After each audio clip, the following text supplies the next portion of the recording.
Hello student, आज के हम लेक्चर में करेंगे गॉसियन इंटीजर से रिलेटेड हमारी फर्स्ट थ्योरम है और ये थोड़ा सा बेसिक है और यही थ्योरम काफ़ी ज़्यादा जो हमारी गॉसियन इंटीजर की अगली थ्योरम से उनमें यूज़ होगी, तो इसको अच्छे से समझना है। ठीक है बेटा, तो सबसे पहले हम इसकी स्टेटमेंट पढ़ते हैं, देन उसका फिर प्रूफ करते हैं। तो यहाँ पे क्या है, इन क्यू आई का मतलब क्या है, सेट ऑफ गॉसियन इंटीजर। जितने भी हमारे पास गॉसियन इंटीजर होता है उनका एक सेट बनाया गया है। अब उसमें क्या बोल रहे हैं, the norm of unity is 1। Gaussian integer का जो सेट है उसमें जो यूनिटी होती है उसका नॉर्म जो है वो 1 है। एंड एनी इंटीजर, कोई भी इंटीजर हम लें जिसका नॉर्म क्या है 1 है, तो वो यूनिटी होगी। तो इन दोनों को बेटा ध्यान से समझो। कहने का आसान भाषा में हम क्या कहेंगे कि अगर मेरे पास सेट ऑफ गॉसियन इंटीजर हो गया क्यू आई में अगर कोई यूनिटी है तो उसकी नॉर्म हमेशा 1 होगी। एंड अगर कोई इंटीजर ऐसा आता है जिसकी नॉर्म 1 हो तो वो यूनिटी होगी। क्लियर, ये चीज़ है। तो अब हम यहाँ से पहले पार्ट फर्स्ट प्रूफ करेंगे कि हम एक यूनिटी लेके चलेंगे और उसकी नॉर्म प्रूफ कर देंगे कि अगर हम यूनिटी की नॉर्म ले रहे हैं तो वो 1 आएगी। क्लियर, तो हमने यहाँ पे लिया कि एप्सिलॉन मेरे पास यूनिटी है। किस में यूनिटी है, इन क्यू आई में। क्लियर, अब क्यू आई में हमारे पास जो यूनिटी की डेफिनेशन होती है वो क्या होती है, हम यूनिटी उस एलिमेंट को बोलते हैं जो 1 का डिवाइजर होता है। तो यहाँ से एप्सिलॉन यूनिटी है तो बाय डेफिनेशन ऑफ यूनिटी क्या होगा, वो 1 का डिवाइजर होगा, तभी तो वो यूनिटी बनी होगी ना। तो इसका मतलब है एप्सिलॉन डिवाइड करेगी 1 को। ठीक है, या तो एप्सिलॉन डिवाइजर होगी 1 की या एप्सिलॉन डिवाइड करेगी 1 को। अब देखो सिंपल सी चीज़ है, जब हमने डेफिनेशन ऑफ डिविजिबिलिटी की थी इन क्यू आई में तो हमने क्या बोला था, कोई भी जाई है, ठीक है, उसको ईटा डिवाइड कर रहा है, ये इसको डिवाइड कर रहा है, तो हमारे पास जाई को हम लिख सकते हैं ईटा सिग्मा, जहाँ पे हमारे पास ये एक गॉसियन इंटीजर एग्जिस्ट करता है। क्लियर, या दूसरी हम आसान भाषा में याद रख सकते हैं जो कि हम छोटी क्लासेस में करके आ चुके हैं कि ये मेरे पास डिवाइडेंट है, ये डिवाइजर है। जब ये इसको डिवाइड करेगा तो डिवाइडेंट इक्वल टू होता है डिवाइजर एंड कोशिएंट, और डिवाइड कर रहा है प्रॉपर्ली तो रिमाइंडर 0 होगा। तो यहाँ से मेरे पास dividend equal to divisor multiply quotient, तो उस चीज़ को भी आप माइंड में सेट करके रख सकते हो याद रखने के लिए। क्लियर, अब जो एप्सिलॉन है वो डिवाइड कर रहा है 1 को, तो इसका मतलब यहाँ पे कोई ना कोई गॉसियन इंटीजर इस तरीके से एग्जिस्ट करेगा कि डिवाइडेंट इक्वल टू डिवाइजर और कोशिएंट। क्लियर, इस तरीके से आप माइंड में सेट रखो। ठीक है, अब मैंने दोनों साइड एन, जो एन को, एन क्या है यहाँ पे कैपिटल, एन जो है वो नॉर्म है, दोनों साइड मैंने यहाँ पे नॉर्म डिफाइन कर दी, अप्लाई कर दी। अब नॉर्म 1 की नॉर्म क्या होगी, 1 होगी। क्लियर, क्यों होगी, अब देखो 1 मेरे पास गॉसियन इंटीजर, वो चीज़ गॉसियन इंटीजर में किस तरीके के a plus K eta b वाली फॉर्म। और जब हम इसका नॉर्म डिफाइन करते हैं तो वो मेरे पास क्या होता है, a square plus K b square. Clear, तो यहाँ पे मेरे पास 1 है, मतलब 1 है तो प्लस के आइटा 0 इस फॉर्म में। तो सबसे पहले तो ये गॉसियन इंटीजर बन गया, इस फॉर्म में है तो इस फॉर्म वाले जितने भी इंटीजर्स होते हैं उनको गॉसियन इंटीजर बोलते हैं। तो ये गॉसियन इंटीजर बन गया। अब मैं इसकी नॉर्म लेती हूँ तो मेरे पास क्या है, 1 का स्क्वायर प्लस 0 का स्क्वायर, तो ये मेरे पास क्या आ जाएगा 1। तो यहाँ से मैंने इस तरीके से निकाल के नॉर्म ऑफ 1 क्या आ गया मेरे पास 1। ऐसे नहीं कि 1 की नॉर्म 1 होगी, ये इस तरीके से होगा कि मेरे पास जो हमारे पास गॉसियन इंटीजर होते हैं उसमें हम अगर नॉर्म डिफाइन करते हैं तो इस तरीके से आती है। तो ये मैंने चेक किया, ये तो मेरे पास गॉसियन इंटीजर बन गया। मैंने जब इसकी नॉर्म ली तो मेरे पास इसकी नॉर्म आई 1।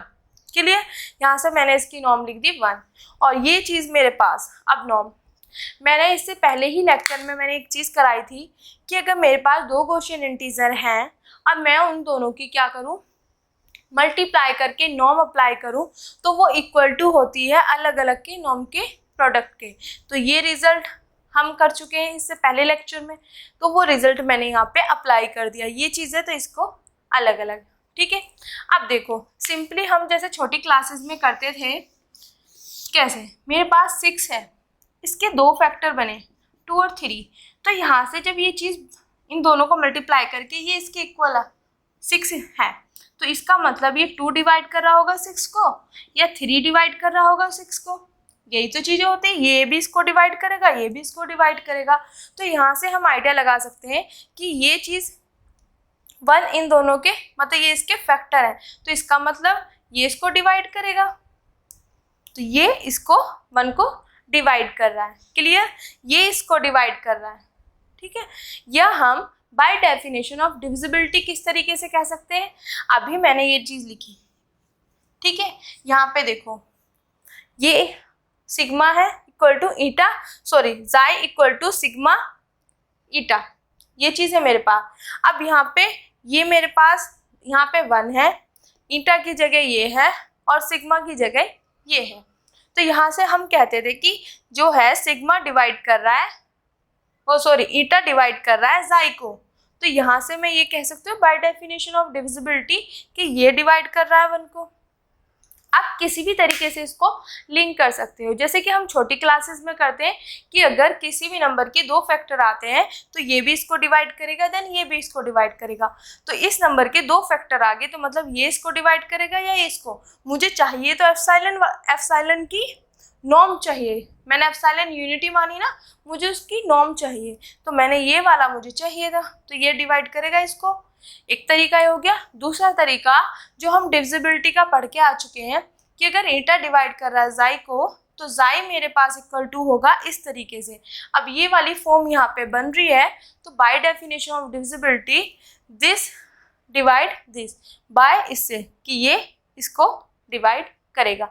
आप यहाँ से भी कंपैरिजन कर सकते हो, ठीक है, क्योंकि ईटा की जगह है ये और जाई की जगह है 1, तो ये इसको वैल्यू पुट कर दो, आपके पास यही चीज़ आ जाएगी, ठीक है। आप जैसे चाहो वैसे इसको समझ सकते हो। क्लियर? अब देखो यहाँ पे 1 को ये नंबर डिवाइड कर रहा है। अब 1 को कोई नंबर कौन सा डिवाइड करेगा, 1 को सिर्फ 1 ही तो डिवाइड कर सकता है। तो इसका मतलब अब देखो इसकी वैल्यू 2, 3, 4 ये थोड़ी ना 1 को डिवाइड करेंगे। 1 को डिवाइड कौन कर सकता है, सिर्फ 1। तो इसका मतलब ये इसको प्रॉपरली डिवाइड कर रहा है, तो इसका मतलब डिवाइड कर रहा है, तो इसका मतलब इसकी वैल्यू क्या आ जाएगी मेरे पास 1, क्योंकि 1 को सिर्फ 1 ही डिवाइड करता है। क्लियर? तो हम यहाँ से लेके चले कि एप्सिलॉन जो है वो QI की यूनिटी है, और हमने प्रूफ कर दिया कि जो QI में यूनिटी है उसकी अगर हम नॉर्म लेते हैं तो उसकी वैल्यू 1 आती है। क्लियर? और अब हम प्रूफ करेंगे कि अगर मैं गॉसियन इंटीजर में जो सेट है उसमें से मैं कोई भी गॉसियन इंटीजर लूँगी तो उसकी अगर नॉर्म मेरे पास 1 है तो वो यूनिटी प्रूफ कर। अब बेटा हम करते हैं इसका सेकंड पार्ट। सेकंड पार्ट में क्या है, हमें प्रूफ करना है, हमने ये तो प्रूफ कर दिया ना कि अगर मैं गॉसियन इंटीजर में कोई यूनिटी लेके चलूँ और उसका नॉर्म लूँ तो वो हमेशा 1 होता है, ठीक है। अब मेरे को प्रूफ करना है कि मेरे पास अगर कोई भी इंटीजर मैं लेती हूँ और जिसका नॉर्म क्या हो 1 हो तो वो यूनिटी होगा। क्लियर? तो हम क्या करते हैं, गॉसियन इंटीजर में से एक जाई ले लेते हैं, और हमें पता है कि जो गॉसियन इंटीजर होते हैं वो इस फॉर्म में होते हैं। तो मैंने किस तरीके से लिया कि उसकी नॉर्म क्या हो, मेरे पास 1 हो। तो मेरा टारगेट क्या है, इसको यूनिटी प्रूफ करना जाई को। तो जाई को यूनिटी प्रूफ करने का मतलब क्या है कि जाई जो है 1 का डिवाइजर होना चाहिए। यही तो, किसी को यूनिटी हम कैसे प्रूफ करते हैं कि उसको 1 का डिवाइजर अगर बना देते हैं तो वो हमारे पास यूनिटी बन जाती है by definition of unity in QI। तो हमारा टारगेट ये चीज़ है। तो अब हम इसको सॉल्व करते हैं और देखते हैं कि क्या वो यूनिटी बनती है कि नहीं बनती है, ठीक है। अब देखो ये चीज़ है मेरे पास, तो जाई की क्या वैल्यू यहाँ पे a प्लस कैटा भी इसके फॉर्म में। अब जब मैं यहाँ पे इस तरीके की फॉर्म होती तो मैंने कैसे बताया था, नॉर्म किस तरीके से डिफाइन करते हैं, a square plus b square equal to 1, ये चीज़ आ गई। अब मेरी बात यहाँ पे सुनो बेटा, a plus K eta b और a माइनस के आइटा b, इन दोनों की अगर मैं मल्टीप्लाई करूँ क्या ये आएगा, चेक करके देखते हैं कि आता है कि नहीं आता है। देखो पहली बात तो हमारे पास एक फॉर्मूला होता है a प्लस बी और a minus B, A square minus B square, के एक बार ऐड हो रहे हैं एक बार माइनस हो रहे हैं, तो वो होता है a square minus B square. तो हमारे पास कुछ इसी तरीके की फॉर्म बन रही है, तो इसको मैं ये लिख सकती हूँ। तो यहाँ से मेरे पास क्या आएगा, दिस फर्स्ट टर्म तो यही है ना a स्क्वायर, सेकेंड टर्म की जगह मेरे पास यहाँ पे आइटा b है, तो यहाँ पे माइनस आइटा बी का स्केयर। क्लियर? यहाँ पे ए स्केयर माइनस, अब यहाँ पे अलग अलग है तो आइटा का स्केयर बी का स्केयर, क्योंकि हमारे पास मल्टीप्लाई में अगर कुछ ऐसे होता है तो वो अलग अलग हो जाता है। क्लियर? अब देखो यहाँ पे ए स्केयर, आइटा स्केयर की वैल्यू क्या होती है हमें पता है, उसकी वैल्यू -1 होती है। तो -1 यहाँ पे इसकी वैल्यू होती है, आइटा स्केयर की वैल्यू -1, और -1 क्या होगा प्लस। तो अब देखो मैं ये दो फैक्टर लेके चली, अब मैंने जब इनको सॉल्व किया तो मेरे पास यही वैल्यू बन गई, तो मतलब ये इसके इक्वल है, तो मैं इसकी जगह ये फैक्टर रख सकती हूँ। तो मैंने यहाँ पे रख दिया दिस। क्लियर? समझ आया? मैंने क्या किया, ये चीज़ आ गई मेरे पास, तो मैंने यहाँ पे माइंड में सोचा कि क्या मैं इन दोनों फैक्टर्स को मल्टीप्लाई करके क्या मेरे पास यही फॉर्म बनेगी। हाँ, सेम यही फॉर्म बन रही, तो इसकी जगह मैं ये वैल्यू यहाँ पे पुट कर सकती हूँ। क्लियर? अब देखो ये चीज़ माइंड में कैसे आएगी। देखो ये मेरे पास ऑलरेडी है, यहाँ पे इसका नेगेटिव साइन रख दो, अब फिर सोचो कि क्या ये चीज़ ये बन पाती है कि नहीं बन पाती। क्लियर? अब देखो यहाँ पे ये इसके इक्वल आ गई। अब सिमिलर उसी तरीके से करेंगे, समझ रहे हो बेटा? अब यहाँ पे किस तरीके से करना है, यहाँ पे हमारे पास एक फैक्टर बन गया, क्या बना, जैसे मैंने अभी बताया 6 लिया था 2 × 3, तो यहाँ से जो ये फैक्टर बना ये डिवाइड करेगा इस पूरे को, तो यहाँ पे इस 1 के 2 फैक्टर बन गए, एक ये और एक ये। अब देखो मुझे यहाँ पे भी चेक करना पड़ेगा कि मुझे किस फैक्टर की नीड है। जाई मेरे को दिखाना, मेरा टारगेट हमेशा ध्यान रखना है 1 का डिवाइजर जाई को बनाना है, कि ये जाई 1 को डिवाइड करा। जाई की वैल्यू क्या, a plus K iota B, तो हम यहाँ पे a प्लस आइटा बी भी तो फैक्टर बन रहा है ना यहाँ पे, तो इसका मतलब यहाँ से क्या है, बी डिवाइड कर रहा है 1 को। क्लियर है? इस तरीके से तो ये फैक्टर है, तो इसको डिवाइड करेगा, या by definition of divisibility in Q I. आप बोलोगे by definition of divisibility in Q I कैसे, जीटा बराबर हमारे पास जाई बराबर होता है ईटा और सिग्मा, जहां हमारे पास ईटा डिवाइड कर रहा है जाई को। ये तो बाय डेफिनेशन ऑफ डिविजिबिलिटी, इस सब्जेक्ट में हमें यही लिखना है, by definition of divisibility in Q I. But mind में अगर ये चीज़ नहीं सेट हो पाती है तो हमें वही वाला अपनी छोटी क्लासेस वाला पैटर्न देखना है कि 6 के अगर 2 फैक्टर बनते हैं तो वो फैक्टर उसको डिवाइड करता है।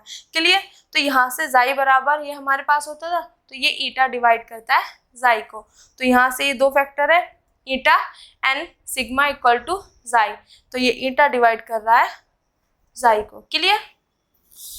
अब देखो ये किसके इक्वल है मेरे पास, जाई के। तो यहाँ से देखो मैं एक गॉसियन इंटीजर लेके चली जिसकी नॉर्म थी 1, और मैंने दिखा दिया कि ये जो गॉसियन इंटीजर है ये डिवाइजर है 1 का, तो by definition of unity in Q I ये मेरे पास क्या बन जाएगा, इज यूनिटी। कैसे? क्योंकि हमारे पास यूनिटी की डेफिनेशन यही होती है, हम उस इंटीजर या उस गॉसियन इंटीजर को हम यूनिटी बोलेंगे जो 1 का डिवाइजर होता है। और यहाँ से ये जाई जो है हम लेके चले जिसकी नॉर्म 1 है, इसको मैंने बता दिया कि ये 1 का डिवाइजर है। जैसे ही ये 1 का डिवाइजर बना तो ये हमारे पास यूनिटी बन गया। क्लियर? ये थ्योरम यहीं पे प्रूफ होती है, और बट इसका बहुत ज़्यादा यूज़ है, तो इसको माइंड में रखना कि हमारे पास इन क्यू आई में अगर कोई भी हमारे पास यूनिटी है उसकी नॉर्म लेंगे तो वो हमेशा 1 आएगी, एंड अगर कोई इंटीजर की नॉर्म 1 है तो वो यूनिटी होगा। क्लियर? हम सेकंड थ्योरम करते हैं ऑफ गॉसियन इंटीजर। ठीक है, अब ये भी बहुत छोटी है, देन बहुत इंटरेस्टिंग है, और इसका भी कहीं हम जितनी भी थ्योरम्स करेंगे उसमें यूज़ होगा। क्लियर है? तो बेटा अच्छे से समझना है, कोई डाउट नहीं रखना है। क्लियर? अब देखो पहले स्टेटमेंट समझते हैं, उसके बाद हम इसके प्रूफ पे चलेंगे। The unities of Q I की जो यूनिटीज़ हैं आर एप्सिलॉन इक्वल टू आई की पावर एस, जहाँ एस की वैल्यू मेरे पास 0, 1, 2, 3, ये हमें प्रूफ करना है। या हम कह सकते हैं कि क्यू आई में जो हमारे पास यूनिटीज़ हैं वो सिर्फ ±1 या ± आइटा, इन दोनों फॉर्म में किसी भी तरीके से हमारे पास क्वेश्चन आ सकता है। क्लियर? अब देखो ये दोनों स्टेटमेंट अलग अलग हैं पर ये एक जैसी कैसे हैं, ये भी तो देखना पड़ेगा। अब देखो इसको कैसे करते हैं। मैंने वहाँ पे लिखा हुआ है कि क्यू आई में जो यूनिटीज़ है यहाँ पे भी क्यू आई में यूनिटीज़ हैं, तो यहाँ पे तो ये तो आसान भाषा में हमें समझ आ गई। ±1 और ± आइटा मुझे दिखाना है कि क्यू आई के अंदर सिर्फ ये 4 ही यूनिटी हैं, इसके अलावा कोई भी यूनिटी नहीं है, only unities of Q I की। क्लियर? पर ऊपर वाला हमें थोड़ा सा अजीब सा दिख रहा है। अब इसको देखते हैं ये क्या है। एप्सिलॉन इक्वल टू मेरे पास क्या है, आइटा की पावर s, और s की वैल्यू मेरे पास क्या है 0 1 2 देन 3। मेरे पास s की वैल्यू है 0 1 2 3। अब यहाँ पे वैल्यू पुट करके देखते हैं। आइटा की पावर 0 तो इसकी वैल्यू मेरे पास क्या होगी 1। क्लियर? यहाँ से समझ आया? तो यहाँ से मेरे पास आ गई इसकी वैल्यू यहाँ पे 1। जब मैं आइटा की पावर s की वैल्यू 1 रखूँगी तो यहाँ पे आइटा की पावर 1 तो आइटा आ जाएगा। क्लियर? अब देखो यहाँ पे आइटा की पावर 2, x की जगह 2 रखा तो मेरे पास इसकी वैल्यू क्या होती है -1। और यहाँ पे देखो आइटा की पावर 3, इसकी वैल्यू क्या होती है, अब इसको देखो आइटा 3 को हम लिख सकते हैं आइटा स्क्वायर और आइटा। ठीक है, आइटा स्क्वायर की वैल्यू हमें पता है -1 है, मल्टीप्लाई आइटा तो माइनस आइटा, तो इसकी वैल्यू क्या आ गई मेरे पास माइनस आइटा। क्लियर? समझ आ गया? ठीक है। अब देखो यहाँ से मेरे पास ये क्या क्या वैल्यू निकली 1 आइटा -1 माइनस आइटा, इसको मैं लिख सकती हूँ +-1 और +- आइटा। तो जो ये फॉर्म दी हुई थी एप्सिलॉन इक्वल टू आइटा की पावर s, जहाँ s मेरे पास वेरी कर रहा था 0 से 3 तक, ठीक है, तो जब मैंने उनकी वैल्यू निकाली वो भी मेरे पास सेम ही आई +-1 एंड +- आइटा। तो इसका मतलब दोनों चीज़ें सेम है। क्लियर? सिर्फ लिखने का तरीका डिफरेंट है पर दोनों चीज़ें सेम है। तो हमें यहाँ से अब ये समझ आ गया होगा हमें क्या प्रूफ करना है कि क्यू आई में केवल हमारे पास 4 ही यूनिटी होती है, उसके अलावा हमारे पास कोई यूनिटी नहीं होती है। क्लियर? अगर कोई आपसे पूछे कि क्यू आई में गॉसियन इंटीजर में कितनी यूनिटीज होती हैं तो आप बोलोगे ओनली 4 +-1 एंड +- आयोटा। क्लियर? अब देखो मैंने यहाँ पे लेट कर लिया कि एप्सिलॉन अब गॉसियन क्यू आई में है तो गॉसियन इंटीजर है तो वो किस फॉर्म में होते हैं a+ आइटा b की फॉर्म में। अब यूनिटी की बात चल रही है तो मैंने मान लिया कि ये जो एप्सिलॉन है ये क्यू आई की क्या है यूनिटी है। क्लियर? तो अभी मैंने एक थ्योरम इससे पहले ही थ्योरम प्रूफ की है। क्या प्रूफ की है कि क्यू आई में अगर कोई भी यूनिटी है और मैं उसका नॉर्म ले लेती हूँ तो वो हमारे पास किसके इक्वल होता है 1 के इक्वल। तो यहाँ से मेरे पास क्या आ जाएगा, मैंने क्यू आई में एप्सिलॉन यूनिटी मान ली तो अगर मैं इसका नॉर्म लेती हूँ तो ये किसके इक्वल आएगा 1 बाय द इस थ्योरम से। कौन सी थ्योरम?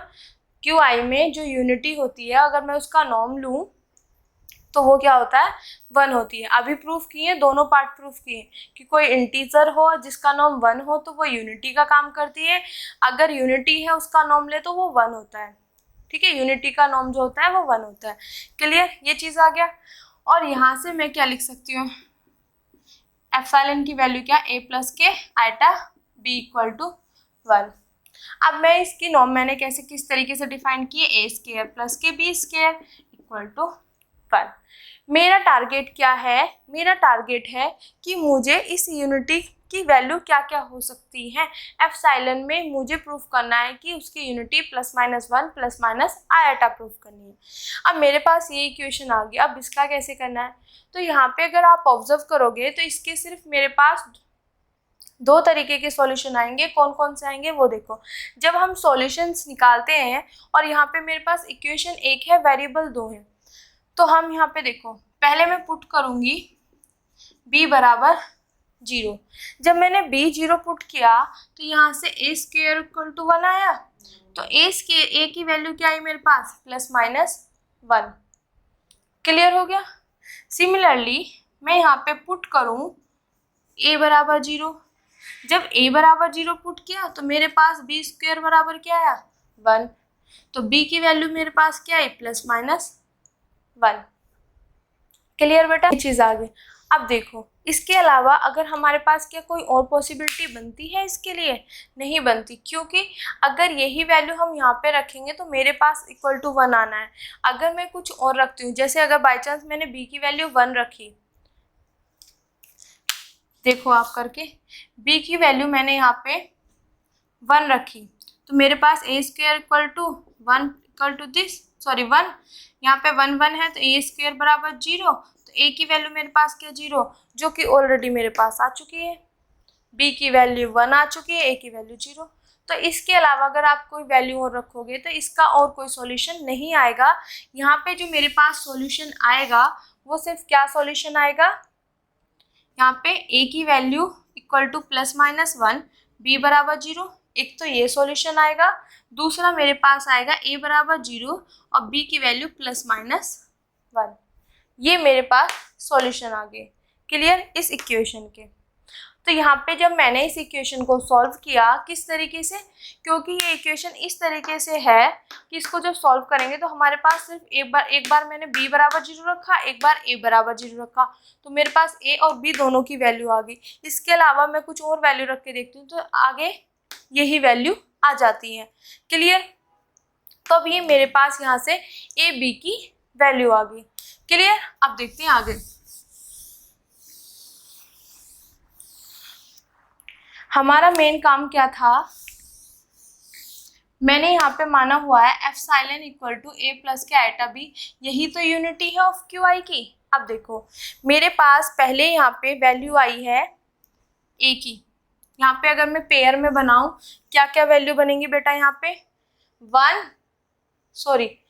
1 प्लस के 1 लो बेटा, जब b मेरे पास 0 हो, -1 b 0 हो, फिर मेरे पास a की वैल्यू मेरे पास 0 है, b की वैल्यू 1 है, a के पास ये, तो मेरे पास ये वाली वैल्यू आई है a b इस तरीके से। ठीक है, ये वैल्यू, अब ये वाली वैल्यू मैं यहाँ पे पुट करती हूँ। सबसे पहले मैं वैल्यू पुट करूंगी ये।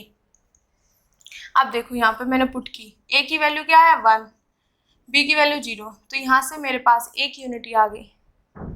फिर सेकंड पुट करूंगी मैं दिस, पुट करो -1 प्लस के 0, तो ये आ गई -1। फिर मैं वैल्यू पुट करूंगी ये वाली, पुट करो बेटा 0 प्लस के आइटा, b की वैल्यू 1 है, मल्टीप्लाई होके आइटा, फिर पुट करो ये वाली, तो 0 माइनस आइटा। ठीक है, क्या किया हमने, क्यू आई की यूनिटी हमने इसको मान लिया, यूनिटी है तो इसकी नॉर्म लूंगी तो 1 आएगा। फिर नॉर्म को हमारे पास एक इक्वेशन आ गई a square plus K b square equal to 1। फिर जब हमने उसके सॉल्यूशन निकाले तो एक बार b बराबर 0 रखा, एक बार a बराबर 0 रखा, तो मेरे पास ये वाले सॉल्यूशन आ गए। इसके अलावा अगर हम कुछ और वैल्यू रखते हैं तो हमारे पास यही सॉल्यूशन आएंगे घूम फिर के, और कोई से सॉल्यूशन नहीं आएंगे। क्लियर, सिर्फ हमारे पास यही सॉल्यूशन है इसके ओनली, इस वाले इक्वेशन के, a square plus K b square equal to 1। Clear बेटा, यही सॉल्यूशन। अब देखो यहाँ पे मैंने यहाँ पे इनको अलग अलग लिख लिया, +1 0, -1 0, 0 1 0 माइनस। अब मैंने सबसे पहले इस वाली वैल्यू में ये वैल्यू पुट करी तो मेरे पास 1 आ गया, ये वाली वैल्यू पुट करी तो -1 आ गया, ये वैल्यू पुट करी तो आइटा, ये वाली वैल्यू पुट करी तो माइनस आइटा, और ये सब किसकी वैल्यू आई, एप्सिलॉन, और एप्सिलॉन में क्या लेके चली, क्यू आइटा की यूनिटी। तो मतलब मेरे पास यहाँ पे ये 4 यूनिटी आ गई, जो कि मुझे प्रूफ करना था, +-1 प्लस आइटा, या आप इसको इस फॉर्म में लिख सकते हो, एप्सिलॉन आइटा की पावर s, और जहाँ s की वैल्यू मेरे पास 0 1 2 3, क्योंकि अगर ये वैल्यू हम यहाँ पे रखेंगे तो तब भी मेरे पास यही चीज़ आएंगी। क्लियर, ये चीज़ मैं पहले ही बता चुकी हूँ कि ये वाली स्टेटमेंट और ये दोनों सेम है, तो तो यहाँ से हमने प्रूफ कर दिया कि जो क्यू आई में यूनिटी आती है वो हमारे पास सिर्फ 4 यूनिटी होती है, ±1 ± आयोटा। ठीक है बेटा, मैंने यहाँ पे एक चीज़ बोला था, ये मेरे पास पूरा क्वेश्चन हो चुका है, मैंने अच्छे से आपको समझा दिया है, पर बच्चों के माइंड में एक क्वेश्चन आएगा कि हमने यहाँ पे b = 0 और a = 0 रखा और मैंने यहाँ से ये बोला कि सिर्फ यही इसके एक सॉल्यूशन आएंगे, इसके अलावा इसका कोई और सॉल्यूशन नहीं आएगा। यही तो था कि a² + b² = 1 का मेरे पास सिर्फ a और b की वैल्यू यही आएंगी, इसके अलावा कोई नहीं आएगी। तो हमारे माइंड में एक चीज़ आती है कि जैसे हम b = 0 a = 0, हम और वैल्यू भी तो पुट करके देख सकते हैं कि b की वैल्यू मैं 1 पुट करके देखूँ, 2 पुट करके देखूँ, 3 पुट करके देखूँ, तो हम वो करके देखते हैं। क्लियर? फिर आपको क्लियरिटी में पता चल जाएगा कि हम वो क्यों नहीं ले सकते, सिर्फ यही सॉल्यूशन क्यों आएंगे। ओके बेटा, इसको मैं रफ कर देती हूँ, 1 मिनट। जैसे ये है मेरे पास, ये इक्वेशन है। अब देखो, मैंने बोला यहाँ पे b = 0 और a = 0 रख के मैंने सॉल्यूशन निकाल लिए। अब इसके अलावा सॉल्यूशन और है कि नहीं है वो चेक करते हैं। तो मैंने यहाँ पे रखा b = एक बार 1 रखा और फिर मैं रखूंगी 2। क्लियर? अब देखो, मैंने b = 1 रखा तो मेरे पास a² + k1 = 1। यहाँ से a² ये कैंसिल होके यहाँ पर 0, तो a की वैल्यू मेरे पास आ जाएगी 0। अब देखो, a की वैल्यू 0 और b की वैल्यू 1, ऑलरेडी मेरे पास एक सॉल्यूशन आ चुका है। क्लियर? तो b = 1 रखने का कोई मतलब आता नहीं है। फिर मैं b = 2 पुट करके देखती हूँ। क्लियर? जब मैंने b = 2 पुट किया इस इक्वेशन में तो मेरे पास यहाँ पे 4 आ जाएगा, 2 का स्क्वायर 4 = 1। a² ये इधर जाएगा -3, a की वैल्यू -3 का स्क्वायर रूट, और ये भी यहाँ पे जब हम स्क्वायर रूट लेते हैं तो यहाँ पे प्लस माइनस ये आएगा। क्लियर? जो कि हम छोटी क्लासेस में करके आते हैं। अब इसको मैं जब माइनस अंदर आ जाता है तो ये मेरे पास क्या बन जाता है, √3 आएगा। तो यहाँ से a की वैल्यू मेरे पास इस तरीके की आ गई। बट जब हम पढ़ के आए थे k/b मेरे पास क्या है, गॉसियन इंटीजर है। तो गॉसियन इंटीजर ये हमारे पास इस तरीके का सेट होता है कि ये इस फॉर्म में होता है। a और b मेरे पास क्या होते हैं, रैशनल इंटीजर्स। क्लियर?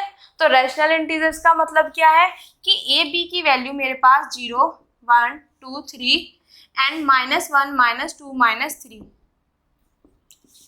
ये हो सकती है। a b की वैल्यू मेरे पास ये हो सकती है, पर यहाँ पे तो इनमें से कोई सी नहीं आ रही है, तो इस तरीके की फॉर्म की आ रही। तो इसका मतलब b = 2 हम नहीं ले सकते। सिमिलरली आप b = 3 लोगे तब भी कुछ इसी तरीके से आएगी। अब एक बार माइनस में लेके और देख लेते हैं, ठीक है, वो क्या आता है। b की वैल्यू मैंने ली -1, जब -1 लेंगे बेटा तो यहाँ पे देखो +1 बन जाएगा स्क्वायर में, वो फिर a = 0 ऑलरेडी है। फिर 2 लेंगे माइनस में तो वही वाली फॉर्म आ जाएगी। तो कहने का मतलब क्या है कि जब हम इनकी वैल्यूज पुट करते हैं तो हमारे पास a b की वैल्यू इस तरीके की आनी चाहिए जो कि रैशनल इंटीजर्स हो। मतलब 0 1 2 3 -1 -2 जो हमारे पास इंटीजर्स होते हैं, हम छोटी क्लासेस में पढ़ के आते हैं। मैंने अपने फर्स्ट लेक्चर में यही चीज़ बताई कि इंटीजर को ही हम यहाँ पे रैशनल इंटीजर कहते हैं। तो जब भी हम इस इक्वेशन को सॉल्व करें तो ये चीज़ माइंड में ध्यान रख के करना है कि a और b की वैल्यू हमारे पास रैशनल इंटीजर आने चाहिए। बट अगर हम ये वैल्यू रखते हैं b = 0 और a = 0 तो सिर्फ इसी केस में हमारे पास इनकी वैल्यू रैशनल इंटीजर आती है। अदरवाइज या तो यही आ जाएगी रिपीट होके b = 1 या वो रखते -1, या हमारे पास वो रैशनल इंटीजर नहीं आते हैं। क्लियर बेटा? Thank you so much.